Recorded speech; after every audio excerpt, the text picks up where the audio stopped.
Hello learners, welcome to another video. তো আজকে আমরা যেটি পড়ব একটি অত্যন্ত জনপ্রিয় ইংরেজি কবিতা সি ফেভার। কবি হচ্ছেন জন ম্যাসফিল্ড।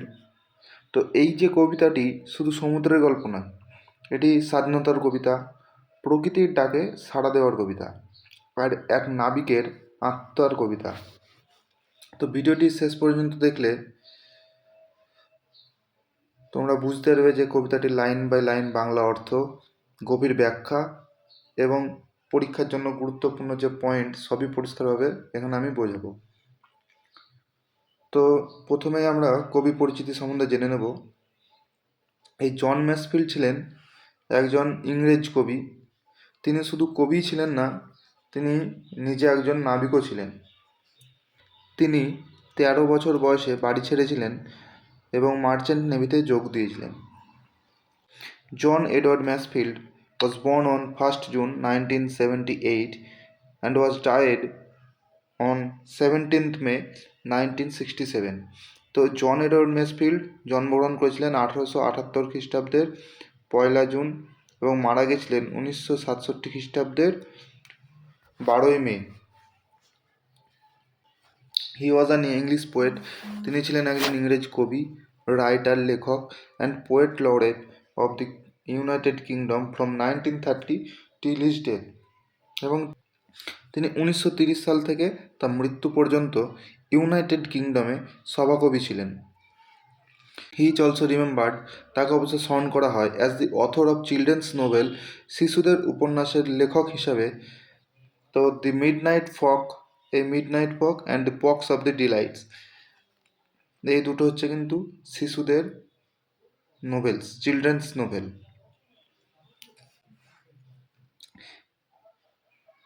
দি পোয়েম স্পিক্স, এই কবিতাটি বলে অফ দি এক্সাইটমেন্ট, এক উত্তেজনা, দি পোয়েট ফিলস, লেখক অনুভব করেন, at the anticipations of a sea voyage, তো একটি সমুদ্র যাত্রায় তার যে উত্তেজনা, সেই উত্তেজনা কিন্তু কবি অনুভব করেন এবং তিনি এই কবিতার মাধ্যমে বলেন। The passionate description of the seascape reveals the eternal desire of the man to seek the splendor of nature. তো এই যে সমুদ্র তীরের সিএসকেপ, এর যে প্যাশনেট ডেসক্রিপশন মানে আবেগপূর্ণ বর্ণনা, এই আবেগপূর্ণ বর্ণনায় আমাদের কাছে কি রিভিল করে না, the eternal desire of man, মানুষের চিরন্তন আকাঙ্ক্ষাকে, to seek the splendour of nature, সেই সেই প্রকৃতির সেই জাঁকজমক রূপকে সন্ধান করার জন্য। তো সমুদ্র তীরের এই আবেগপূর্ণ বর্ণনা প্রকৃতির জাঁকজমক রূপকে সন্ধান করার জন্য মানুষের এই চিরন্তন আকাঙ্ক্ষা, ইটার্নাল ডিজায়ার, এটাকেই প্রকাশ করে। তিনি খালি সমুদ্রকে বয়ে পড়েই জানেননি, তিনি সমুদ্রের ঢেউ, ঝোড়ো হওয়া, নাবিকের জীবন সব কিছুই তিনি নিজে অনুভব করেছেন, কারণ তিনি নিজে একজন নাবিক ছিলেন। আমি আগেই বলেছি তিনি 13 বছর বয়সে বাড়ি ছেড়েছিলেন এবং এই নাবিকের পদে যোগ দিয়েছিলেন। তো এই ছিল আমাদের কবি পরিচিতি। এবার আমরা এই কবিতাটি পাঠ করব। এই কবিতাটি পাঠ করার আগে এই কবিতার যে টাইটেল, এই সি ফেভার, এই সি ফেভার মানে কি? এই ফেভার মানে তো জ্বর, আর সি ফেভার মানে তাহলে কি সমুদ্রের জ্বর? সি ফেভার মানে সমুদ্রের জন্য এক ধরনের পাগল করার টান। যেমন জ্বর হলে শরীর অস্থির হয়, ঠিক তেমনই কবি এই সমুদ্রকে ছাড়া শান্তি পান না, তাই তিনি এই কবিতাটির নাম দিয়েছেন সি ফেভার। তো চলো প্রথম স্তবক শুরু করা যাক। I must go down to the seas again, আমাকে আবার সমুদ্রে যেতেই হবে। এখানে লক্ষ্য করো, এই যে তিনি বলেছেন আই মাস্ট গো, তিনি বলেননি আই ওয়ান্ট টু গো। তো এটি কিন্তু কবির ইচ্ছা নয়, এটি এক অদম্য ডাক। এই মাস্ট শব্দের মধ্যে দিয়েই এটি কিন্তু প্রকাশ পাচ্ছে। To the lonely sea and the sky, সেই বিশাল সমুদ্র আকাশে, সেই বিশাল একাকী সমুদ্র আকাশে, যেখানে মানুষ একা, লোনলি, কিন্তু সম্পূর্ণ স্বাধীন। এই সি অ্যান্ড দি স্কাই এগুলো হচ্ছে স্বাধীনতার প্রতীক। And all I ask is a tall ship and star to steer her by. এখানে কিন্তু দেখো কবির চাওয়া কিন্তু খুব সাধারণ। কবি কি চাইছেন? কবি চাইছেন এ টল শিপ, একটি উঁচু জাহাজ, অ্যান্ড এ স্টার এবং এক তারা, টু স্টিয়ার হার বাই, তাকে পথ নির্দেশ করার জন্য। কবি কিন্তু আধুনিক যন্ত্র চাননি, তিনি চেয়েছেন প্রাচীন নাবিকদের জীবন। তিনি মনে করলে চাইতে পারতেন পথ নির্দেশ করার জন্য ক্যাম্পাস, তো যেটার দ্বারা পথ নির্দেশ করা হয়, কিন্তু তিনি চাইছেন কি? তিনি চাইছেন তারা, সেই ধ্রুব তারাকে দেখে তিনি পথ নির্দেশ করতে চাইছেন। এই কবিতার মধ্যে তিনি এখানে কিন্তু এক রোমান্টিক জীবন ফুটিয়ে তুলেছেন। অ্যান্ড দি হুইলস কিক, এবং চাকার ঝাঁকুনি, অ্যান্ড দি ওয়াইন্ড সংস, এবং বাতাসের গান, and the white sail shaking, এবং সেই সাদা পালের কাঁপুনি। তো এটি একটি সেন্সনারি ইমেজারি, এখানে ছোঁয়া ও শব্দ। এখানে কবি সমুদ্র যাত্রার অনুভূতি তুলে ধরেছেন। সমুদ্র যাত্রা করতে গেলে কি হয়?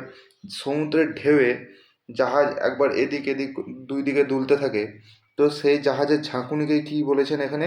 জাহাজের চাকার ঝাঁকুনি, হুইলস কিক। ওয়াইন্ড সংস, যখন সমুদ্রে জাহাজ যায়, সমুদ্রে তো এমনিতেই বিশাল হাওয়া, সেই বাতাসের যে শোষ শব্দ, সেই শোষ শব্দকেই কবি এখানে বলেছেন wind songs. And the white sail shaking, এবং সেই বাতাসের হাওয়ায় যখন পালগুলো কাঁপে, তখন সেই পাল কাঁপাটাকেই কবি এখানে অনুভূতি করেছেন। অর্থাৎ যেন মনে হচ্ছে কবি বর্তমানে সেই সমুদ্রে ওই জাহাজের মধ্যে দিয়েই যাত্রা করছেন। অ্যান্ড দি গ্রে মিস্ট, এবং সেই ধূসর কুয়াশা, অন দি সি ফেস, সমুদ্রের মুখে, and a grey dawn breaking, এবং একটি ধূসর ভোরের আলো ফুটে উঠছে। তো রং ধূসর হলেও দৃশ্যটি সুন্দর ও রহস্যময়। যেহেতু সমুদ্র রহস্যময় এবং বিপদে ভরা, তাই এই গ্রে শব্দটি দ্বারা সেটিকে প্রকাশ করা হয়েছে। আর এই গ্রে শব্দটি ব্যবহার করার কারণই হচ্ছে যে সমুদ্র সুন্দর হলেও সহজ নয়, কঠোর ও অনিশ্চিত। I must go down to the seas again, আমি আবার সমুদ্রে যাব। For the call of running tide, সেই দৌড়ে যাওয়া জোয়ারের ডাকে। তো এখানে কবি আবার কিন্তু মাস্ট শব্দটি ব্যবহার করেছেন। এই মাস্ট শব্দের দ্বারা বোঝানো হচ্ছে যে এটি একটি অপ্রতিরোধ্য ডাক, ঠিক আছে। এখানে কল অফ রানিং টিউড বলতে জোয়ারকে বোঝানো হয়েছে, এবং সেই জোয়ার যেন কবিকে ডাকছে এখানে, তাই কবি টাইডকে পার্সনিফিকেশন করেছে। যখন কোনো নির্জীব বস্তুর মধ্যে জীবন দান করা হয় কবিতার মধ্যে, তখন তাকে বলা হয় পার্সনিফিকেশন। তো সেই কলটি কেমন হবে? পরের লাইনে কবি সেটিকে ডেসক্রাইব করেছেন। সেই রানিং টাইডে কলটি হবে ইজ এ ওয়াইল্ড কল, একটি বন্য ডাক, অ্যান্ড এ ক্লিয়ার কল, একটি স্পষ্ট ডাক, that may not be denied, যাকে অস্বীকার করা যাবে না। কবি সমুদ্রের ডাকে অস্বীকার করছেন না, কবি সমুদ্রের ডাকে নিজেকে আত্মসমর্পণ করে দিয়েছেন।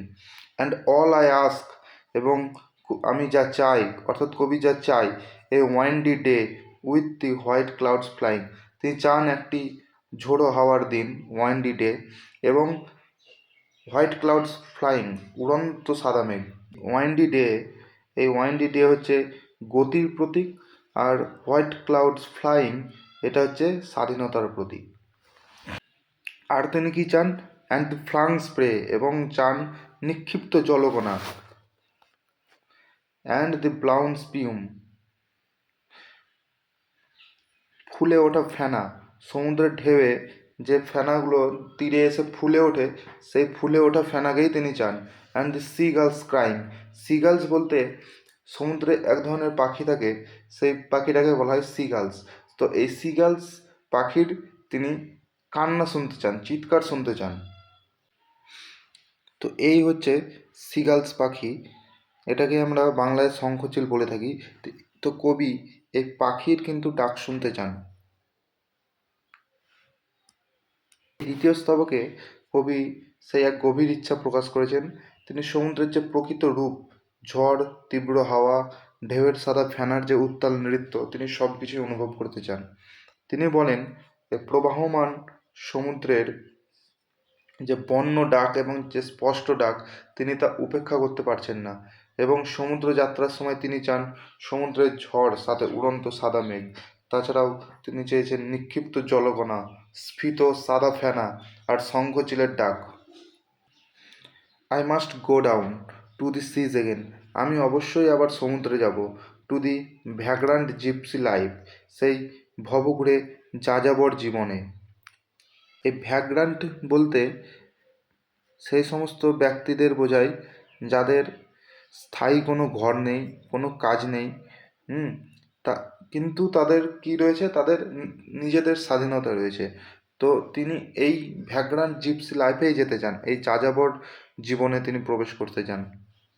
এই সিগালস, এই তিমি, এরা কিন্তু সমুদ্রে বসবাস করে।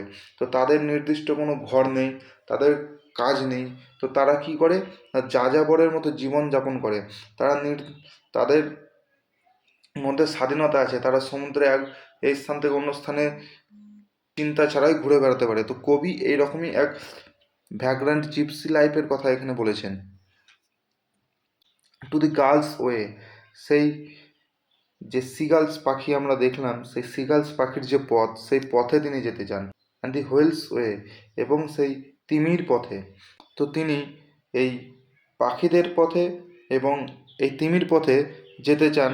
হোয়ার, যেখানে দি ওয়াইন্ডস, বাতাস, লাইক এ হুইটেড নাইফ, এক তীক্ষ্ণ ধারালো ছুরির মতো। তো এই সমুদ্র জীবন সুন্দর হলেও কিন্তু কঠিন। অ্যান্ড অল আই আস্ক, এবং আমি যা চাই, এ মেরি ইয়ার্ন, একটি মজার গল্প, ফ্রম এ লাফিং ফেলো রোভার, আমার সহযাত্রীর সেই মুখ থেকে, সেই সহযাত্রীর মুখের হাসির মুখ থেকে আমি চাই একটি মজার গল্প। এই লাইনে তিনি বন্ধুত্ব ও মানবিকতার কথা তুলে ধরেছেন। অ্যান্ড কোয়াইট স্লিপ, এবং শান্ত ঘুম, অ্যান্ড এ সুইট ড্রিম, একটি মিষ্টি স্বপ্ন, when the long tricks over, যখন ওই দীর্ঘ যাত্রা সম্পূর্ণ হবে বা দীর্ঘ যাত্রার অবসান হবে। তো এই তৃতীয় স্তবকে কবি বলেন যে সমুদ্রযাত্রার শেষে তিনি চান মনের শান্তি ও প্রশান্তি। নাবিক জীবনের কঠোর পরিশ্রম, ঝড় তুফান এবং দিনের শেষে তিনি একটি নিরিবিলি জায়গায় ফিরে বিশ্রাম নিতে চান। তিনি চান তার সরল কিন্তু আনন্দময় জীবন। সহযাত্রী নাবিকের সাথে তিনি গল্প করতে করতে, হাসতে হাসতে এবং অতীতের দুঃসাহসিক যে তিনি অভিযান করেছেন, সেই অভিযানের স্মৃতি শেয়ার করতে করতে জীবনে এগিয়ে চলতে চান।